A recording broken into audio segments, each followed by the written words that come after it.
They came from a civilization so advanced it makes everything that followed look primitive.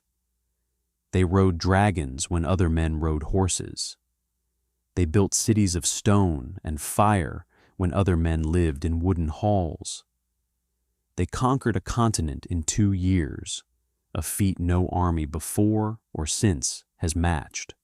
And then, in the space of a single generation, they destroyed themselves. House Targaryen is the greatest dynasty in the history of Westeros. It is also the greatest cautionary tale. This is the full story.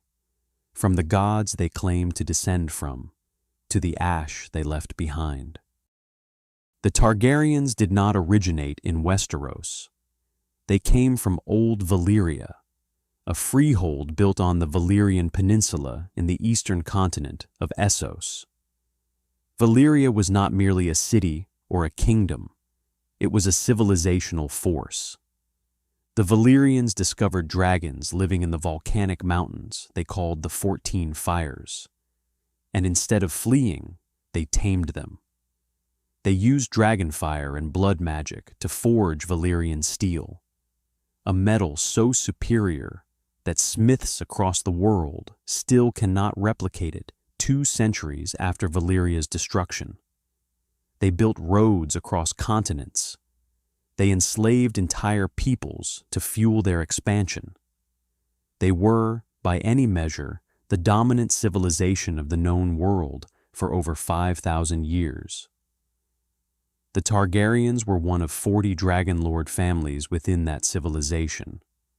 Not the most powerful, not the oldest, but the ones who survived. And then, in a single day, Valyria was gone. The event known as the Doom of Valyria occurred approximately a century before Aegon's conquest of Westeros. 14 volcanoes erupted simultaneously. The peninsula collapsed into the sea. The sky turned black for a year. Every Dragonlord family in Valyria died, along with most of their dragons, most of their knowledge, and most of their civilization. No one knows what caused it. Volcanic accident, enemy action, the consequence of a blood magic ritual gone catastrophically wrong. The histories don't agree, because almost no one who knew the truth survived to write it.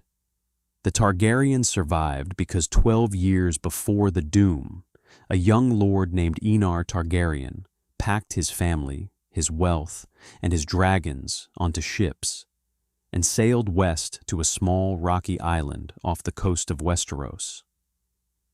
His daughter Danyas had dreamed the Doom was coming. He believed her. That dream saved the last Dragonlords. For 100 years after the Doom, the Targaryens sat on their island of Dragonstone and watched Westeros. 7 kingdoms. Constant war with each other. No unified power. And then Aegon Targaryen, the first of his name, looked at that fragmented continent and made a decision that would define the next 300 years of history.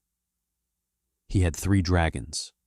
Balerion, the Black Dread, so large his shadow could swallow entire towns. Vhagar and Meraxes, ridden by his sister wives Visenya and Rhaenys. He had perhaps 1,000 soldiers. The 7 kingdoms had armies numbering in the tens of thousands. It didn't matter. In 2 years, Aegon conquered 6 of the 7 kingdoms. He melted enemy swords into a throne. He built a new capital city called King's Landing. He forged a nation from 7 warring peoples, not through consensus, not through diplomacy, but through the simple, overwhelming fact that nobody in Westeros had an answer to 3 dragons. At its height, the Targaryen dynasty was something no dynasty before or since has matched in the history of Westeros. Not just a ruling family, a force of nature. They had dragons when no one else did. They had Valyrian steel when no one else could make it. They had the accumulated knowledge of the most advanced civilization in history. The greatest of their rulers, Jaehaerys I, the Old King, ruled for 55 years and presided over an era of unprecedented peace and prosperity. He built the King's Road that connected the continent. He established the faith and the crown as partners rather than enemies. He brought law and governance to a realm that had known only conquest. Jaehaerys is the standard against which every Targaryen king is measured. Most of them fell short, but the Targaryens carried within them the seed of everything that destroyed them.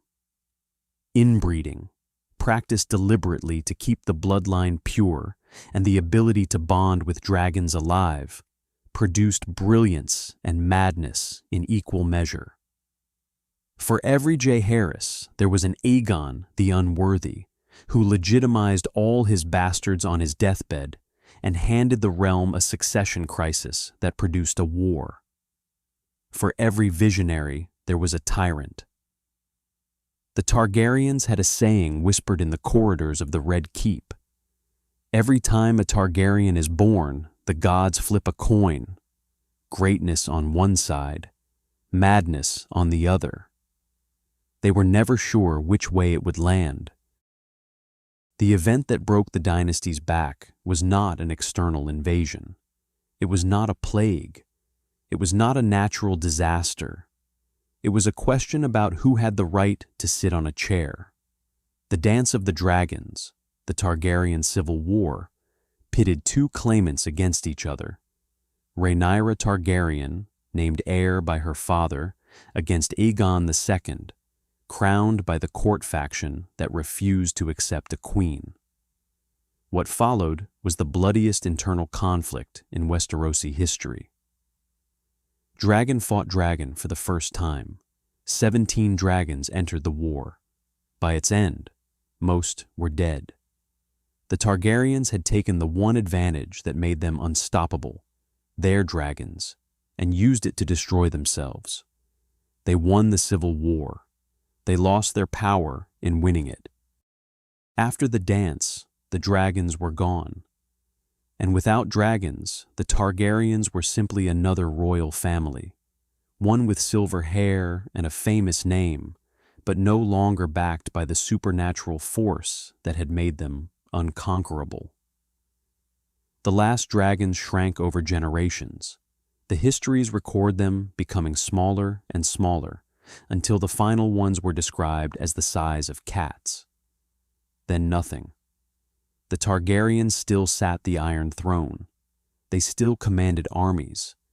But the quality that had set them apart, the thing that had made Aegon's conquest possible, was gone.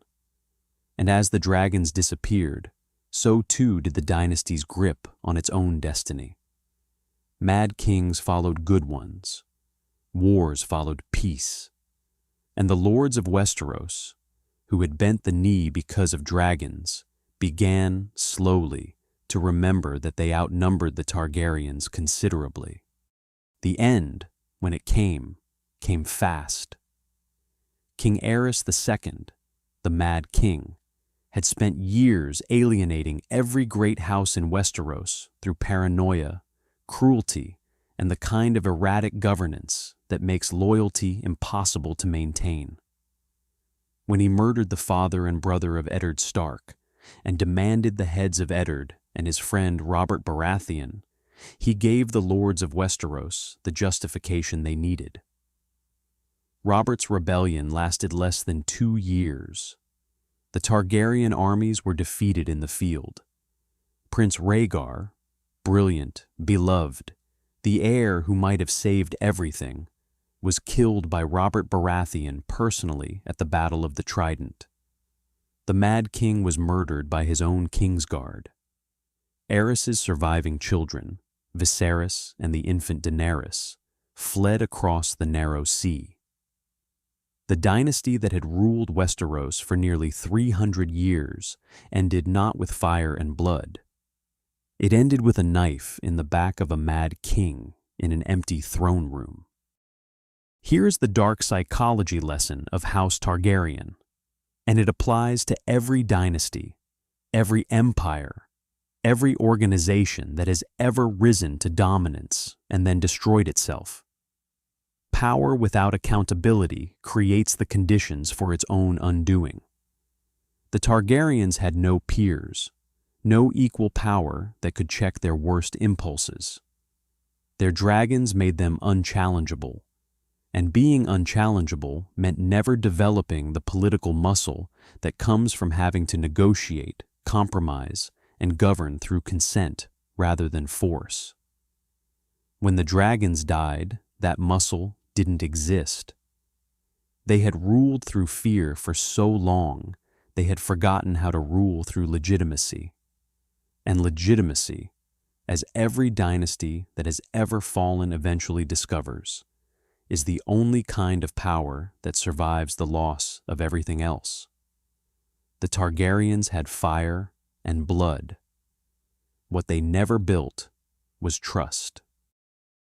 House Targaryen, 300 years on the Iron Throne, builders of a nation, riders of dragons, the most powerful dynasty Westeros ever produced, and the architects of their own destruction. They fell not because their enemies were stronger. They fell because power without wisdom is just a longer way to ruin. Every king they produced, every war they fought, every dragon they lost, was another step on a road they built themselves, stone by stone, choice by choice, starting the moment Aegon melted those swords into a throne and decided that conquest was the same thing as legitimacy. It wasn't. It never is. If you want to go deeper on the war that broke the Targaryens, our full breakdown of the Dance of Dragons and every dragon that died in it is linked above. Subscribe to PowerLines POD, where power, history, and dark psychology meet. And tell me in the comments, was the Targaryen fall inevitable? Or was there a moment where one decision could have saved everything? I want to know where you land.